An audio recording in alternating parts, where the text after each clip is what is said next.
right, we know what we're doing. Yay! Okay, so just delayed by 10 minutes. But we're here. Yeah, so this is what happens in the school holidays for those of you who are entrepreneurial women. It's a safe place to be smart, Chicks. Yeah, that's right. It is definitely that. Now, we wanted to introduce the lovely Tess Phillip, who we are eating with. We were just telling Tess that because we had the internet glitching around the corner because it's gale force winds and snowing in Adelaide, it never snows in Adelaide. Crazy. So we just literally left our coffee and our food on the table and ran.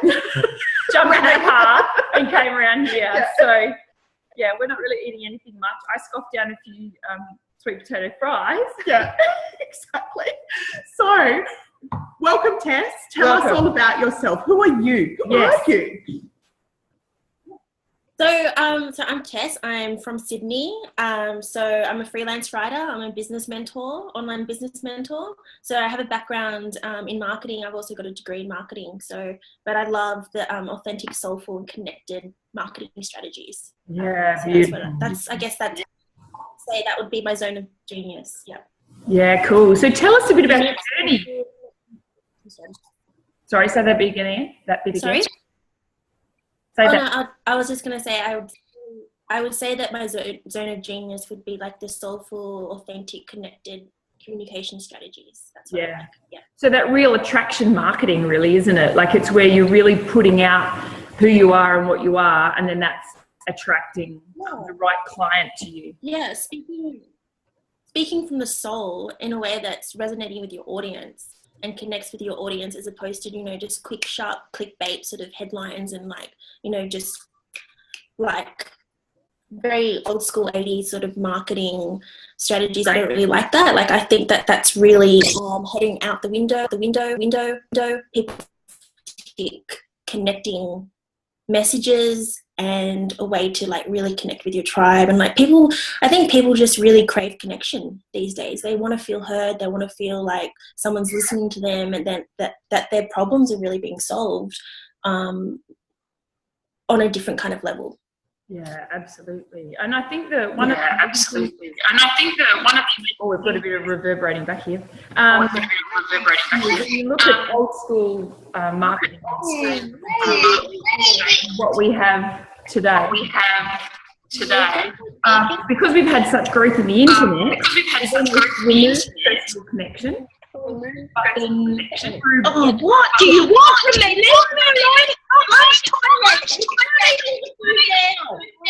Okay, go and get you some chips in a minute. Give the fuck out in 15 minutes, girl. Come on. I don't know how to do it. Oh, why is it not? Okay, let me just go in here. Maybe we should let the listeners put it on mute or something. That's right. Yeah, she's muted. Okay, cool. So what I was going to say was, at least in video and stuff nowadays, and with the power of groups, we can really have the ability. We can really still connect and like being able to see each other and then tell our story authentically. We're not worrying about professional video necessarily. The message really get across. Yeah, I believe that too. And, like that's the great thing about having online groups, the group that you've created, you really being able to do that. And yeah, I really admire what you've created with your group. You've done that perfectly. So yeah, Smart Chicks would be a perfect example of what that's about. Yeah, that's awesome. It's exciting. Now, I just want to ask, can you hear us twice when we're talking? Can you hear that? I can hear both of you talking. Yeah, sometimes it's a little bit delayed, but I can still hear you. Okay, yeah, great. I think it's just the delay. All right. So imagine people are lining up to work with you, Tess, which of course they are. What are the two golden nugget reasons why people are looking to work with you? Like, what is maybe two massive areas of need that you are providing a solution for? I just think people are time poor, and I think people have a lot of ideas and they know what they want to put out there in the world, but they just don't know how to package it or how to just communicate that in their writing or in their communications strategies. So I guess I provide that need for them. Like they just can dump all their stuff to me, like what they need, and I'm able to just sort of bottle that up into one nice little package, one nice little sort of gift. Here you go. Perfect. So almost interpret.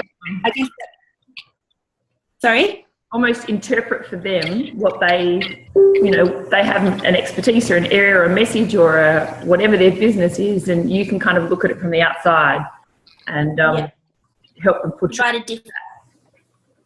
Provide a different perspective. But I also find that I have a unique gift in being able to like really pick up the essence and the vibe of the people that I work with, and being able to like really communicate that to their tribe. Like, I don't know, I'm able to do that. I don't know, I think I'm just very good at observing or just picking up people's energies and being able to like just put that together in a way that makes it sound like them. So the writing, so as a freelance writer, I also do a lot of copywriting and ghostwriting for people. So I have a lot of experience with blogging.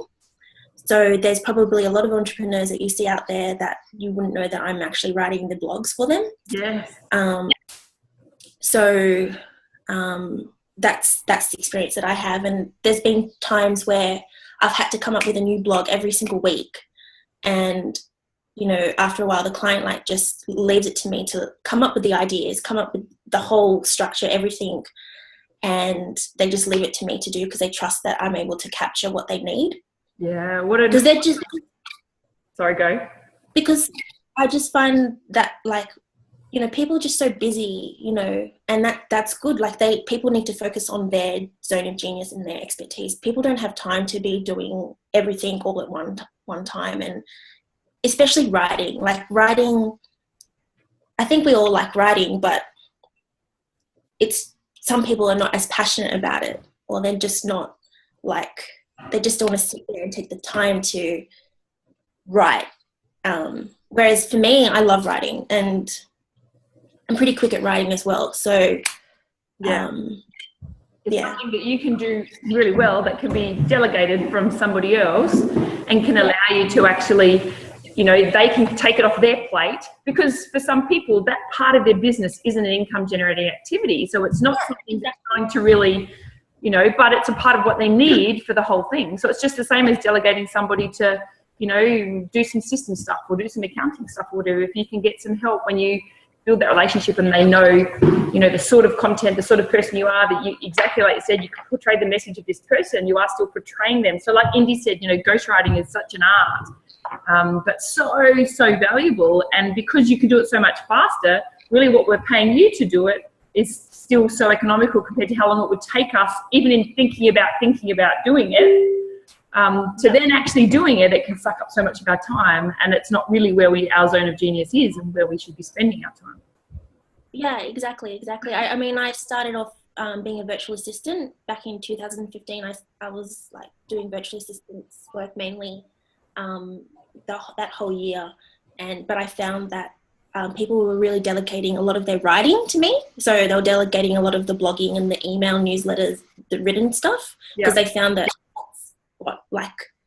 I was really good at. Like I was able to do everything else, but that was like where my strengths were. So I ended up I was just like, oh, maybe I actually have a talent here. So that's how I streamlined and sort of like narrowed into just focusing on the freelance writing and the communications part of marketing. And that's what I really, really love most as a digital marketer is the content creation and the writing and the connection. Okay, so Tess, I've got a question for you, and I'm sure that this won't put you on the spot too much because you're totally into your zone of genius talking about this. Yeah. But imagine anyone in the Smart Chicks community came to work with you. What would be the process that you put them through, and what do you really? Let's go step by step. What they can expect by working with you. Alrighty. So. I mean, there's lots of ways that people get in touch with me, private message, or they might click a link on my website and book in through my calendar. Mm-hmm. So you just start off with a 20-minute clarity call. So, you know, they would talk to me about their business, where they're at, the challenges, where they need help. And I'll just take the time to really listen to what they need. And then after I've heard what, you know, where they're coming from, then I'd offer like a solution. Well, you know, maybe, you know, this package would work for you, or maybe this way, like we could do this, or like, you know, sometimes I might customize something for them to suit their particular need. But yeah, it always starts off with a clarity call, 20-minute clarity call, 30-minute clarity call.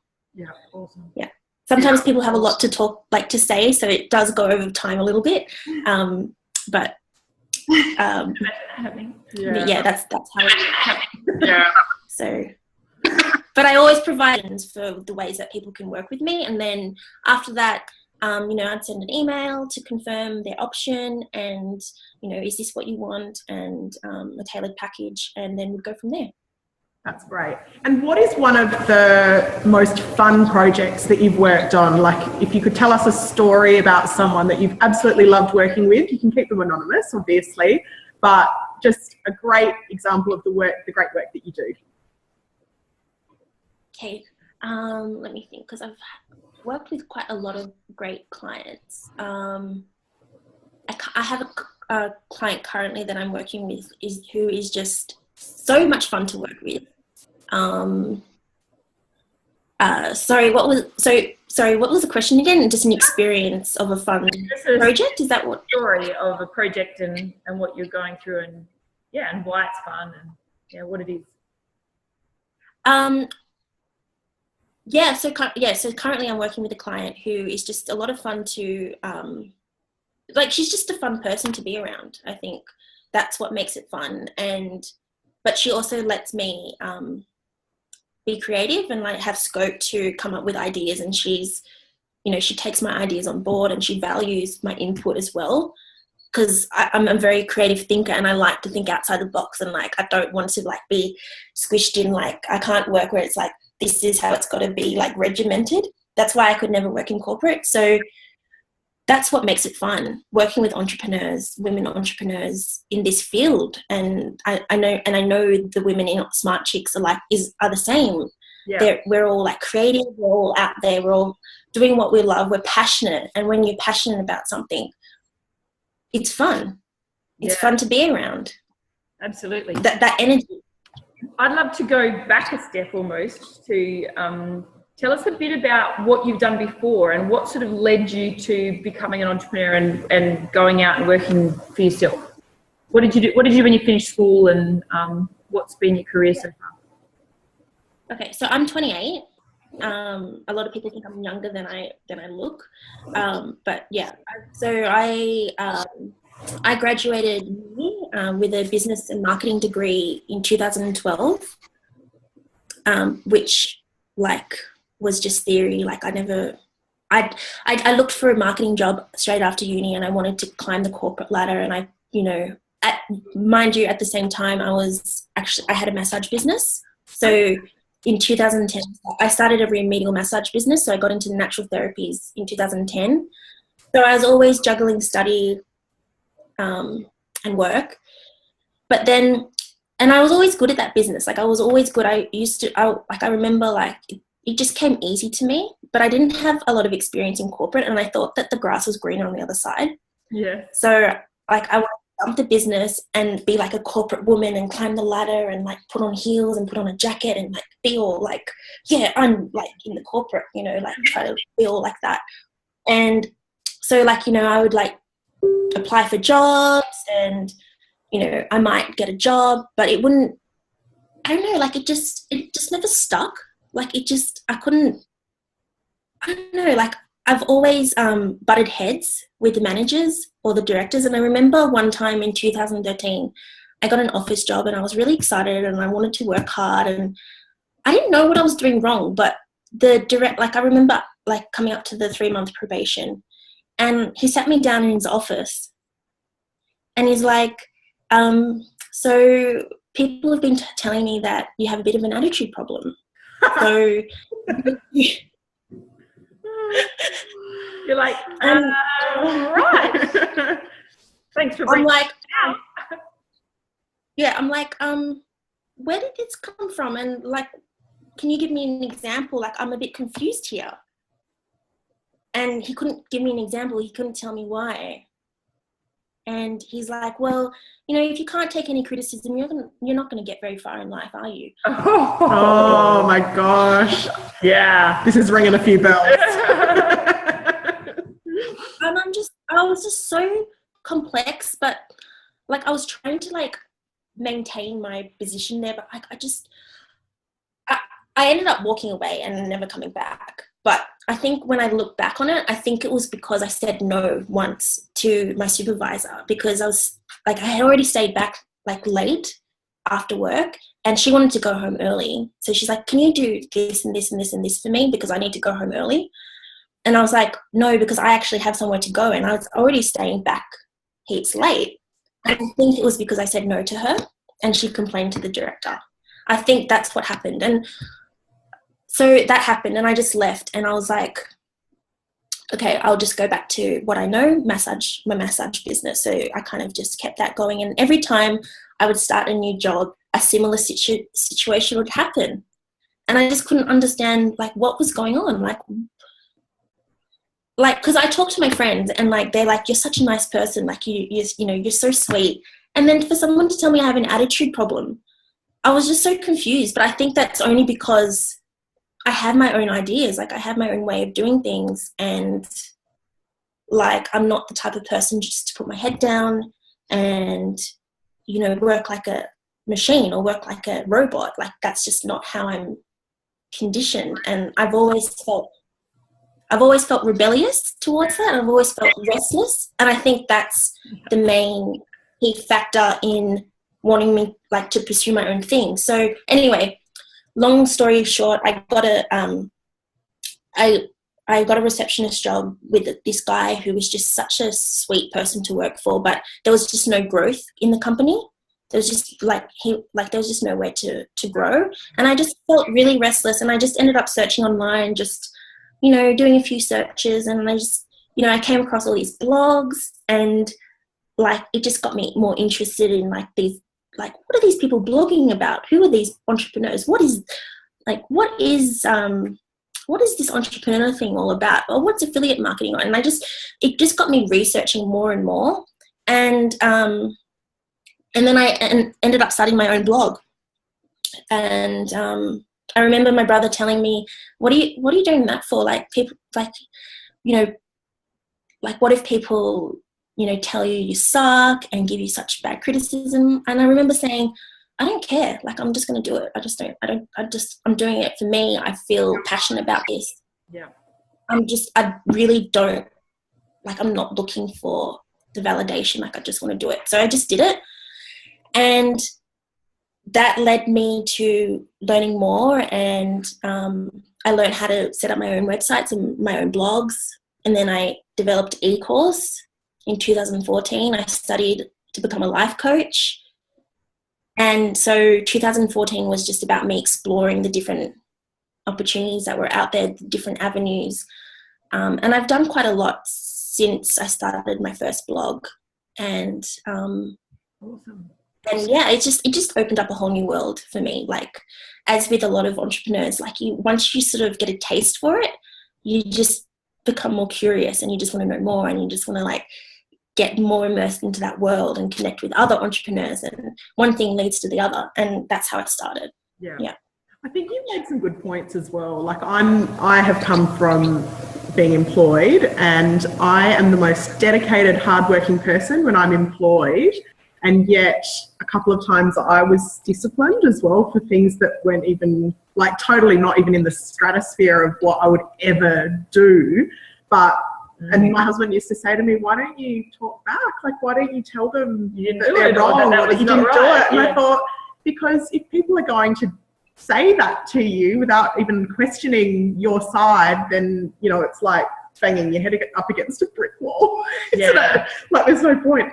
But I think you're right. Like, once you've kind of decided, I need to think for myself, sometimes it's like you got a couple of trucks in the face from the universe. Like, you tried to be employed, it didn't work out. Yeah. So then you went. Oh yeah, and I tried to be a good little, employee, but like I'm one of those people that are like very transparent. Like you can see it in my face. Like if something pisses me off or if I don't like something, like you can probably see in my face. And I think, people can pick that up as well. And like, you have to be very good at hiding your emotions as well. I think in the corporate space, like you have to learn how to put on that hard, thick skin. Yeah. And I just didn't want to become that person. No. Because it's important to have that softness as well. Like, be tough, but like, don't lose that person that you are in becoming who you think you should be. And I just didn't want to do that. What lessons, obviously that was a big challenge that you've kind of overcome and it has brought you to where you are now. What are the major lessons that you've learned from maybe coming out of employment and stepping into your zone of genius? I think the biggest lesson is learning to really believe in yourself. Trust. And not seek approval and not seek validation. You first of all just truly believe in yourself. And I know that's like cliche to say, like, oh, just believe in yourself. Yeah. But it really does take strength and discipline to believe in yourself, and it's a muscle that you need to build every day. Yeah. Yeah. Because when shit hits the fan or shit happens, or when people that you want around you to tell you that you're doing a great job, if they're not there to tell you that, who is going to tell you that? Who's going to be there to tell you that you're on the right path? So being able to listen to that inner voice and that inner sort of guide and that intuition within yourself, learning to trust that and believe in yourself and to just hold on to that, like that's a true lesson.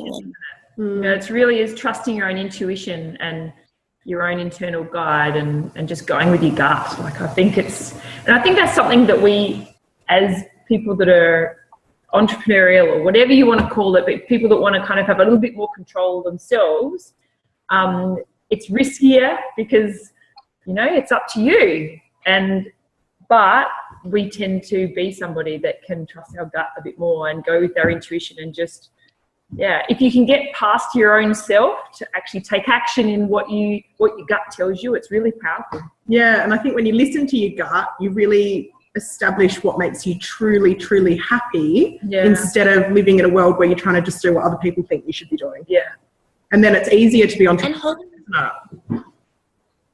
Exactly, and being true to your boundaries as well, and like being clear about like what's not okay and what's okay, and like putting those boundaries in place. Like becoming an entrepreneur is not easy, and the first year of doing this stuff, I was so lonely.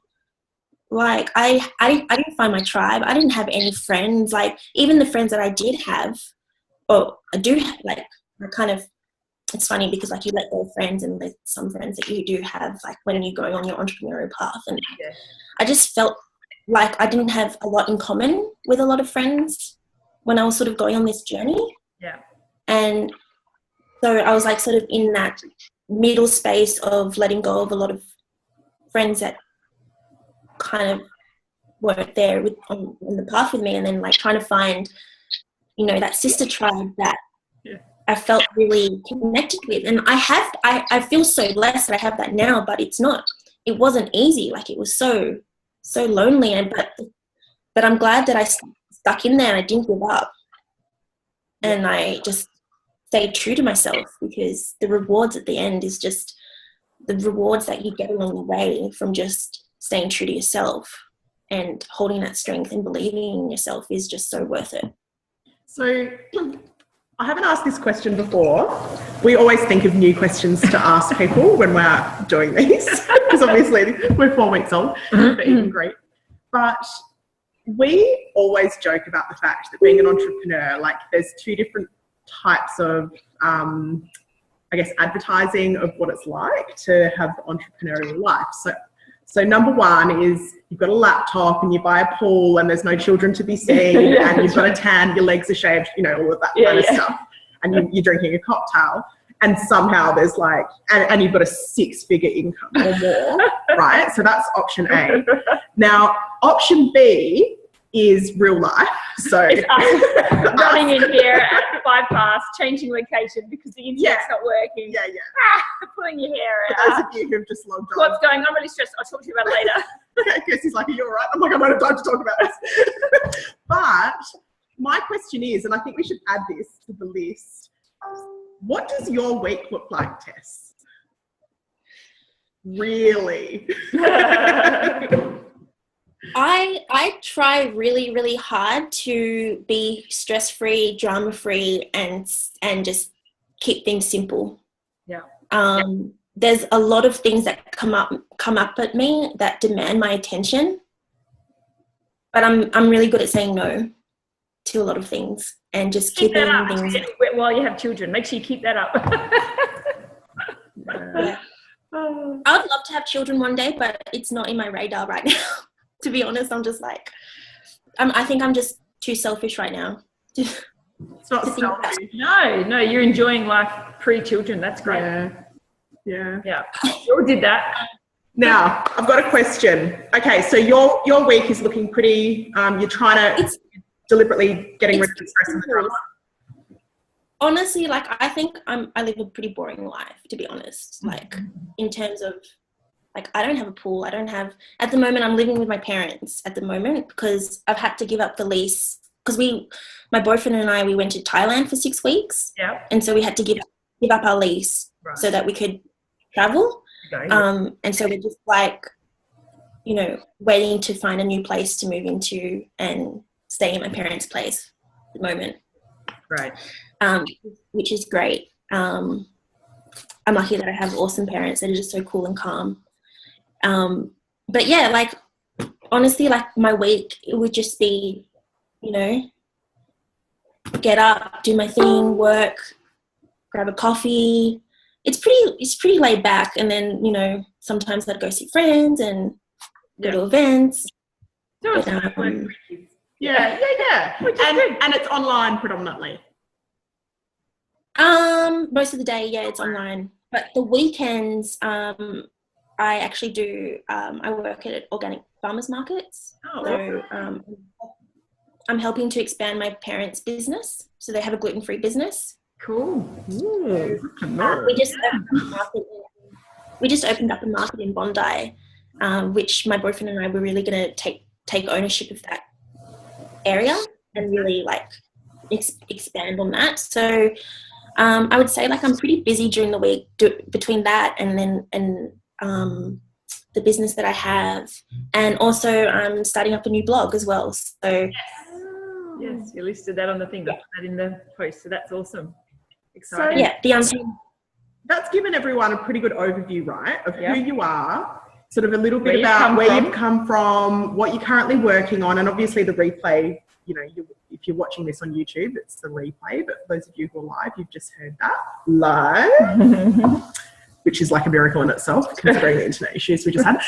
But my question is, before we open up for questions, live questions. So I can see who's on here, by the way. Kathy, Indy, Trudy, Holly, and Claire.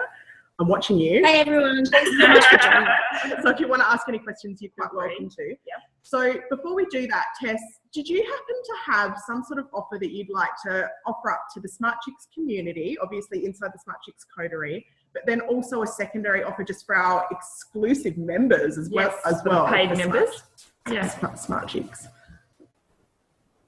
All right. So the first offer was just to the people listening, is that right? Or? For the Smart Chicks community, so anyone who's in the group, anyone who stumbles across us. Yep. And then the next one is the members that are paid members. Yeah, paid members. All right. So the offer to the group would be for today only, pay what you want, for up to 600 words of written copy of your choice. Oh my God. Awesome. That's amazing. But that's just for today only. Yeah. pay what you want. And then for the paid members community, so this week, I'm happy to jump on a call, offer some online business strategy for 60 minutes. And then if they want any written copy or anything done, I can do up to 600 words, 2 written copy, the content of your choice for $100. Wow, thank Tess. you. That's amazing. My God. Awesome. We are going to have to It's a great tell example of people. be here and be square for the eat and greet. It's Yeah. awesome. I love that you put an offer out that's for today only, because those that take the time to, watch this, or that are online today, or that certainly jump on to be able to at least reach out to you by the end of today, by midnight tonight, or whatever it is, then they're the ones that are going to take advantage. Oh, wow. Perfect. That's so generous. Now, Yeah. guys, this is your opportunity, people who are online. Do you want to ask any questions of Tess? You can unmute yourself if you want to, or just write in the chat box. To be like I'm going to have to get my judge's gavel out. Going once. Right. What is it? An auction. Yep, all Holly's unmuted. Oh, Holly. Hi. I only jumped in at the end, but I just wanted to say I totally understand how you feel lonely in the first year of business. So that really resonated with me, and thank you for sharing that, because quite often it's something that people don't talk about. So Yeah. Oh, absolutely.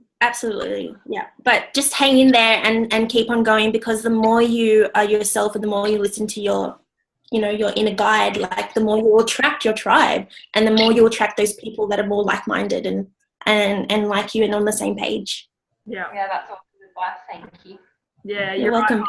It's funny. I love when you talk about, how, or we all know when you're alone and you're lonely and you're trying to attract the right people, and how so many people in business, and we see it all the time in the entrepreneurial space, are maybe just ready for something amazing to happen, and they give in. Like it's too hard, and you have to just keep on course, knowing that it's going to probably take a few courses along the way, but just keep going and change and tweak if you need to, but just really keep believing and keep going, because there's nothing worse than seeing somebody stop before amazing opportunities might have come to them. So I've gone through so many changes, it's like embarrassing. I mean, I've done, like, when I had my massage business, I started a website, and then I changed. I wanted to become a life coach, so I became like a wellness life coach. But then I loved my coffee too much, and I wasn't health. I just didn't feel like I was the image of health. So I was like, oh,